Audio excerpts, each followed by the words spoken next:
6h44, Maël Bernier est avec nous. Bonjour. Bonjour. Maël.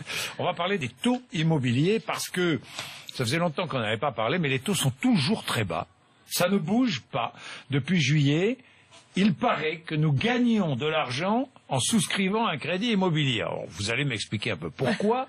D'abord, Mathieu Rouault, les taux d'intérêt réels n'ont jamais été aussi bas depuis le premier choc pétrolier en 1973, Mathieu. Oui, alors ce qu'on appelle taux d'intérêt réel, ce sont les taux une fois pris en compte le montant de l'inflation, et pour la première fois depuis 1973, ces taux sont négatifs. En fait, deux facteurs se combinent. D'un côté, les taux ont continué de reculer au mois de juillet, on est à 1,44%. De l'autre, l'inflation est repartie progressivement. L'indice des prix à la consommation a progressé de 2,6% au mois de juillet aussi.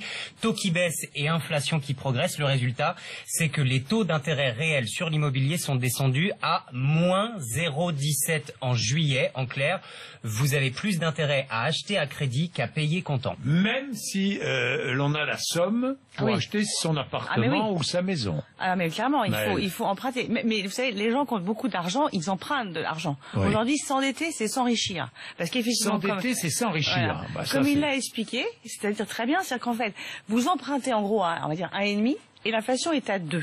Oui. Sauf que votre 1,5, vous le gravez dans le marbre, parce que vous empruntez sur 10 ans.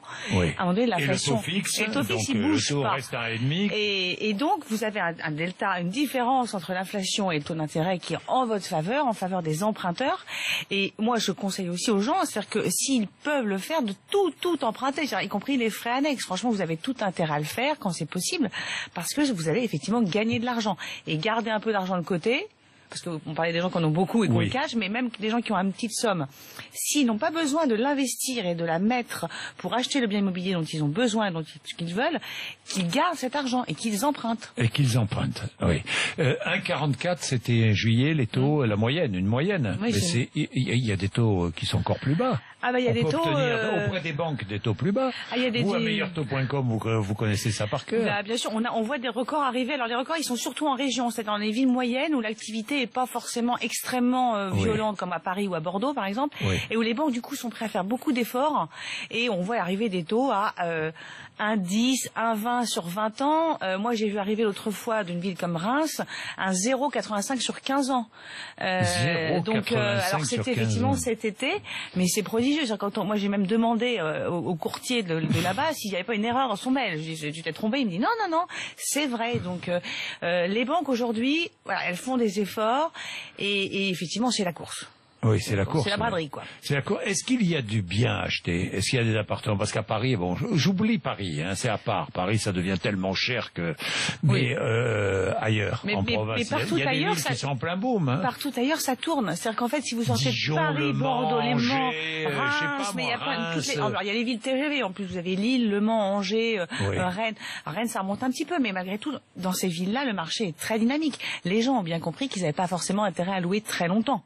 Parce qu'ils allaient perdre de l'argent. Donc, quand ils sont dans une situation professionnelle qui le permet, ils achètent.